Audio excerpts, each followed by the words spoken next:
Welcome back to my YouTube channel tutor Khushi. तो guys मैं आज से आपको पार्टनरशिप की सीरीज का फर्स्ट चैप्टर शुरू करवाने जा रही हूँ, दैट इज पार्टनरशिप इंट्रोडक्शन। ये चैप्टर मैंने ऑलरेडी अपने चैनल पर अपलोड करा है, बट वो जो चैप्टर है मुझे इतना खास पसंद नहीं आया है, क्योंकि वो चैप्टर मैंने नया नया जो चैनल शुरू किया था तब मैंने वो करवाया था। उसमें मेरी थोड़ी हैंड राइटिंग अच्छी नहीं है और मुझे लगता है कि मैं आपको कंटेंट अच्छे से नहीं समझा पाई, इसलिए ये चैप्टर मैंने आपको फिर से शुरू करवाया है। जो नया सेशन शुरू हुआ है, जो नए बच्चे हैं वो इससे अपने चैप्टर्स की शुरुआत कर सकते हैं, दैट्स पार्टनरशिप इंट्रोडक्शन। ऐसा नहीं है कि वहां पे आपको समझ नहीं आएगा, जो समझ नहीं आया होगा, बट ज्यादा क्लैरिटी से आपको इस वीडियोस में से समझ आ जाएगा। मैं सिर्फ आपको पार्टनरशिप इंट्रोडक्शन का ही दोबारा से करवा रही हूँ, बाकी जो सारे चैप्टर हैं वो वेल एंड गुड है, अच्छे हैं, आपको अच्छे से समझ जाएगा। बस पार्टनरशिप इंट्रोडक्शन है वो मुझे लगता है कि मुझे दोबारा से आपको करवाना चाहिए, इसलिए मैं आपको ये चैप्टर दोबारा से करवा रही हूँ। तो इस चैप्टर को आप अच्छे से देखिए, आपको समझ आ जाएगा। बेसिक बेसिक सी बातें हैं। तो आज से हम क्या है पार्टनरशिप का चैप्टर शुरू करते हैं।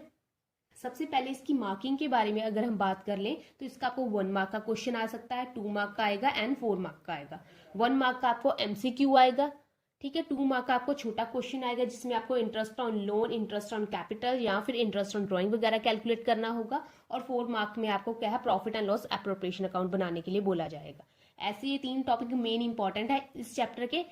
तो हम सबसे आज से क्या है बेसिक बात शुरू करते हैं, दैट इज मीनिंग। तो सबसे पहले पार्टनरशिप का मीनिंग क्या होता है। पार्टनरशिप का मीनिंग जानने के लिए सबसे पहले आपको सोल ट्रेडिंग और सोल प्रोप्राइटरशिप का मीनिंग जानना होगा, ठीक है। तो मीनिंग में मैंने क्या लिखा है, when one person runs a business. जब एक पर्सन बिजनेस को रन करता है उसको हम क्या बोलते हैं, सोल ट्रेडिंग बोलते हैं या फिर सोल प्रोप्राइटरशिप बोलते हैं। जब एक पर्सन बिजनेस को रन करता है, बिजनेस को चलाता है, बिजनेस की सारी जिम्मेदारी एक पर्सन पे होती है, बिजनेस का सारा प्रॉफिट भी उस पर्सन का होता है, बिजनेस का सारा लॉस भी उसी पर्सन का होता है। बिजनेस को टिप से टो से लेकर सारी जो जिम्मेवारी होती है, सारा जो नुकसान, सब कुछ क्या है उसी पर्सन का होता है, सारा प्रॉफिट भी उसी पर्सन का होता है। उसको हम सोल ट्रेडिंग बोलते हैं या फिर सोल प्रोप्राइटरशिप बोलते हैं, ठीक है। और इसके आगे अगर हम बात करें, जैसे अगर एक बंदा काम करना चाहता है, अगर एक से ज्यादा लोग काम करना चाहते हैं तब क्या करें, तब क्या होता है, व्हेन 2 और more person run a business. जब दो से ज्यादा लोग मिलकर बिजनेस रन करते हैं उसको क्या बोला जाता है, पार्टनरशिप। सब कुछ सेम है सोल ट्रेडिंग वाला, बस यहाँ पे नंबर ऑफ मेंबर्स कितना है 1, और यहाँ पे नंबर ऑफ मेंबर्स कितने हैं एटलीस्ट 2, और 2 से ज्यादा भी हो सकते हैं, कम से कम 2 या 2 से ज्यादा भी हो सकते हैं, उसको क्या है पार्टनरशिप बोला जाता है। तो बिजनेस का सारा प्रॉफिट कितना, जितने पर्सन होंगे पार्टनरशिप के, मान लीजिए 10 पार्टनर्स हैं तो 10 में बांटा जाएगा, ठीक है। अगर मान लीजिए 10 पार्टनर्स हैं पार्टनरशिप के, तो सारे का सारा प्रॉफिट 10 पार्टनर्स में बांटा जाएगा। अगर लॉस हुआ तब भी 10 पार्टनर्स में बांटा जाएगा। अगर बिजनेस का डिसीजन लेना है तब ये 10 पार्टनर मिलकर लेंगे। अगर ऐसा कुछ भी बिजनेस में होना है तो सबका आपस में कंट्रीब्यूशन होगा, एक म्यूचुअल डिसीजन लेंगे, वही उनके बिजनेस पे अप्लाई होगा, ठीक है। यहाँ पे सोल ट्रेडिंग में बिजनेस का इतना ज्यादा इशू नहीं रहता, क्योंकि एक पर्सन है वो डिसाइड करे उसको कौन सा बिजनेस करना है। जो वो बिजनेस करना चाहता है उसको वो क्या है शुरू करता है एंड देन उसको वो स्टार्टअप कर देता है, रन करना शुरू कर देता है। बट पार्टनरशिप में ऐसा क्या होता है, क्योंकि मान लीजिए 10 पार्टनर है, 20 पार्टनर है, 7 पार्टनर है, कितने भी पार्टनर वो आपस में मिलकर बिजनेस करना चाहते हैं तो बिजनेस सेम होना चाहिए, एक कॉमन बिजनेस होना चाहिए, ठीक है ना। अगर वो ग्रोसरी स्टोर के लिए काम करना चाहते हैं, डिपार्टमेंटल स्टोर के लिए काम करना चाहते हैं, मैन्युफैक्चरिंग कंसर्न खोलना चाहते हैं, perishable goods, non perishable goods, कौन सा बिजनेस करना चाहते हैं, वो बिजनेस की इंटेंशन कॉमन होगी। ये 10 के 10 पार्टनर उसी बिजनेस के लिए काम करते होने चाहिए, ठीक है। तो सारे का सारा प्रॉफिट इन 10 का होगा, लॉस भी इन 10 का होगा, सारा बिजनेस की ड्यूटीज राइट्स इन 10 पार्टनर्स के होंगे, ठीक है। यहाँ पे एक पर्सन काम करता है, यहाँ पे दो, कम से कम 2 और 2 से ज्यादा हो सकते हैं, ठीक हो गया। तो ये आपका पार्टनरशिप का मीनिंग मैंने करवा दिया। इसके बाद में बारी आती है पार्टनरशिप की डेफिनेशन की। अब पार्टनरशिप की डेफिनेशन आपको कभी भी एज इट इज एग्जाम में नहीं पूछी जाएगी कि पार्टनरशिप की डेफिनेशन क्या है, क्योंकि ये आपके सिलेबस का पार्ट नहीं है कि आपको एग्जाम में डेफिनेशन के बारे में पूछा जाए। बट इसका आपको एमसीक्यू क्वेश्चन आ सकता है, इसलिए मैं आपको पार्टनरशिप का डेफिनेशन एक बार जरूर करवाना पसंद करूंगी। तो सबसे पहले डेफिनेशन करने से पहले आपको पार्टनरशिप एक्ट के बारे में जानना जरूरी है। अब ये पार्टनरशिप एक्ट क्या होता है?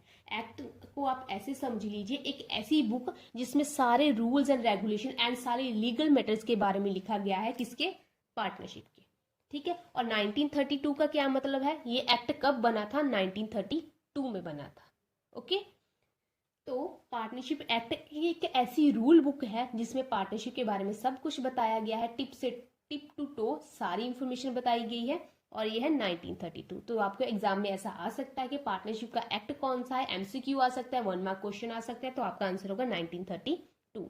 अब इसकी जो डेफिनेशन है वो पार्टनरशिप एक्ट के सेक्शन नंबर 4 में लिखी गई है। तो डेफिनेशन लिखी गई है सेक्शन 4 में। किसके सेक्शन 4 में? पार्टनरशिप एक्ट के सेक्शन 4 में। तो इसका भी आपको एमसीक्यू आ सकता है कि डेफिनेशन का सेक्शन कौन सा है, तो आपका आंसर आएगा नंबर 4। तो इसमें डेफिनेशन क्या लिखी गई है, तो डेफिनेशन मैं आपके लिए पढ़ देती हूँ। The relation between person who have agreed to share the profit of a business carried on by all और any of them acting for all. ये आपको एज इट इज पढ़ने या याद करने की जरूरत नहीं है, सिर्फ जस्ट मैं आपको समझा रही हूँ कि ये डेफिनेशन कहता क्या है।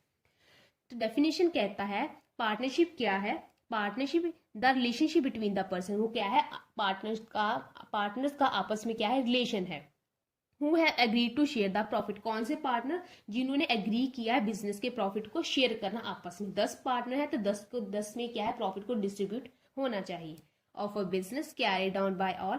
कौन सा बिजनेस? एक बिजनेस। मैंने कहा ना बिजनेस कॉमन होना चाहिए। एक business carried on by all, वो बिजनेस जो सारे पार्टनर्स रन करेंगे, जे 10 के 10 पार्टनर्स बिजनेस को रन करेंगे, या any of them acting for all. Any of them मतलब इनमें से कुछ पार्टनर्स बिजनेस को रन करेंगे और वो बाकियों के लिए भी काम करेंगे। फॉर एग्जाम्पल 10 पार्टनर्स हैं, 10 के 10 बिजनेस में काम नहीं करना चाहते हैं। कुछ ने कहा है कि हम बिजनेस को पैसे देंगे, हमारी बिजनेस को चलाने की कोई इच्छा नहीं है। तो इसमें मान लीजिए 8 पार्टनर्स ने बोला कि हम बिजनेस को चलाएंगे, 2 ने बोला हम बिजनेस को चलाना नहीं चाहते, हम सिर्फ बिजनेस को इन्वेस्टमेंट ही देना चाहते हैं। तो ये 8 के 8 क्या करेंगे? ये बिजनेस को चलाएंगे भी और बाकी के जो 2 पार्टनर्स बचे हैं उनके बिहाफ पे बिजनेस का काम भी करेंगे। तो इस लाइन का ये मतलब है, खुद भी काम करेंगे और एक्टिंग फॉर ऑल, सबके लिए भी बिजनेस का काम करेंगे। ठीक है। तो ये आपकी पार्टनरशिप की डेफिनेशन भी हो गई। आपका ये यहाँ पे डेफिनेशन का पॉइंट खत्म हो गया। और इसके आगे एक और छोटा सा पॉइंट है, that is maximum and minimum partners. छोटा सा पॉइंट है।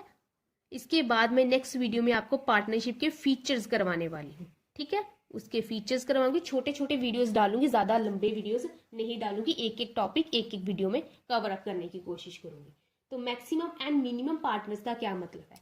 सबसे पहले आप लिख लीजिए, सोल ट्रेडिंग में कितना था?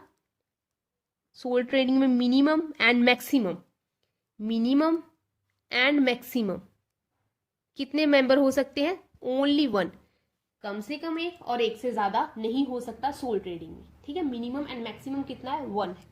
अगर हम पार्टनरशिप के बारे में बात करें तो मिनिमम कितने मेंबर्स होने चाहिए या कितने पार्टनर्स होने चाहिए? 2। अगर एक हुआ तो वो तो सोल ट्रेडिंग हो गया। कम से कम कितने मेंबर्स होने चाहिए? पार्टनर्स होने चाहिए 2 पार्टनर्स। मिनिमम 2 पार्टनर्स होने चाहिए। अगर हम मैक्सिमम पार्टनर्स के बारे में बात करें तो हमारे मैक्सिमम पार्टनर्स कितने होने चाहिए? 100 पार्टनर से ज्यादा आपकी पार्टनरशिप में मेंबर्स नहीं हो सकते। ठीक है। कम से कम 2 मेंबर्स और मैक्सिमम कितने? 100। अगर आपके पास पुरानी बुक है तो वहां पे 50 पार्टनर्स लिखा होगा, तो उसको आप क्या है कैंसिल कर दें। ठीक है। तो कितने हो सकते हैं? 100। जो नए बुक की एडिशंस आए हैं उसमें क्या है, यहाँ पे लिमिट कितनी? 100 कर दी गई है। मैंने आपको लास्ट भी बताया था, बट कुछ बच्चों के पास अभी भी पुराने एडिशन की बुक है तो ये आपको 100 कर दीजिएगा। इसका भी आपको एमसीक्यू में क्वेश्चन आ सकता है कि पार्टनरशिप में मैक्सिमम नंबर ऑफ पार्टनर्स कितने हो सकते हैं? दैट इज 100 से ज्यादा नहीं हो सकते। अगर 100 से ज्यादा पार्टनर्स हो जाएं तब क्या होगा? यहाँ पे एक और टॉपिक छोटा सा बचा, when maximum limit exceed, when maximum limit exceed, जब मैक्सिमम लिमिट एक्सीड कर जाए। एक्सीड कर जाए का मतलब क्या है, मैक्सिमम पार्टनर्स कितने हैं, 100। अगर पार्टनरशिप के मेंबर्स हो जाएं या पार्टनरशिप के पार्टनर्स हो जाए 101, तो पहली तो ये कंडीशन है कि पार्टनरशिप के जो पार्टनर्स है वो 100 से ज़्यादा नहीं हो सकते। अगर 101 मेंबर आना चाहता है तो बाकी पार्टनर्स बोल सकते हैं देखिए भाई हम क्या है 100 से ज़्यादा पार्टनर्स नहीं हो सकते, तो हम आपको पार्टनरशिप का हिस्सा नहीं बना सकते। यहाँ तो ये पहली बात होगी। अगर उसको क्या है हिस्सा बनाना ही चाहते हैं, अगर इतनी ही इच्छा है उसको पार्टनर बनाने की, तो क्या है आपको पार्टनरशिप को कन्वर्ट करना पड़ेगा, किसमें, कंपनी में। पार्टनरशिप को कन्वर्ट करना पड़ेगा कंपनी में। अब आपकी पार्टनरशिप नहीं रही, अब आपकी पार्टनरशिप क्या हो जाएगी, कंपनी हो जाएगी। ठीक है, अगर आप पार्टनरशिप को कन्वर्ट कर ले कंपनी में, देन आप क्या है 101 जो आपका मेंबर है, पार्टनर है, उसको बिजनेस में एडमिट कर सकते हो। ठीक है, अब वो कंपनी कोई भी कंपनी हो सकती है, वो कंपनी कोई भी कंपनी हो सकती है। कोई भी कंपनी हो सकती है का क्या मतलब, वो प्राइवेट कंपनी भी हो सकती है, प्राइवेट लिमिटेड कंपनी भी हो सकती है, वो पब्लिक भी कंपनी भी हो सकती है। ठीक है, वो प्राइवेट कंपनी भी हो सकती है, वो पब्लिक कंपनी भी हो सकती है। ये totally depends upon the choice of partners के वो कौन सी कंपनी में कन्वर्ट कर रहे हैं, प्राइवेट कंपनी में या पब्लिक कंपनी में। अब प्राइवेट कंपनी क्या होती है, पब्लिक कंपनी क्या होती है, ये मैं आपको करवा दूंगी। अभी तो जस्ट शुरुआत ही हुई है, तो इतना ज़्यादा लोड मत लीजिए। तो आज मैंने आपको पार्टनरशिप की बेसिक सी बात की है, जिसमें मैंने आपको पार्टनरशिप का मीनिंग, उसकी डेफिनेशन, उसके मैक्सिमम एंड मिनिमम लिमिट के बारे में, अगर मैक्सिमम लिमिट एक्सीड कर जाए तब हम क्या करेंगे, ये सारी बातें आज की हैं। तो कल मैं आपको फीचर्स करवाऊंगी पार्टनरशिप के, देन ऐसे ही हम पार्टनरशिप को आगे क्या है मूव करते रहेंगे। तो आज के लिए इतना ही। Thank you so much.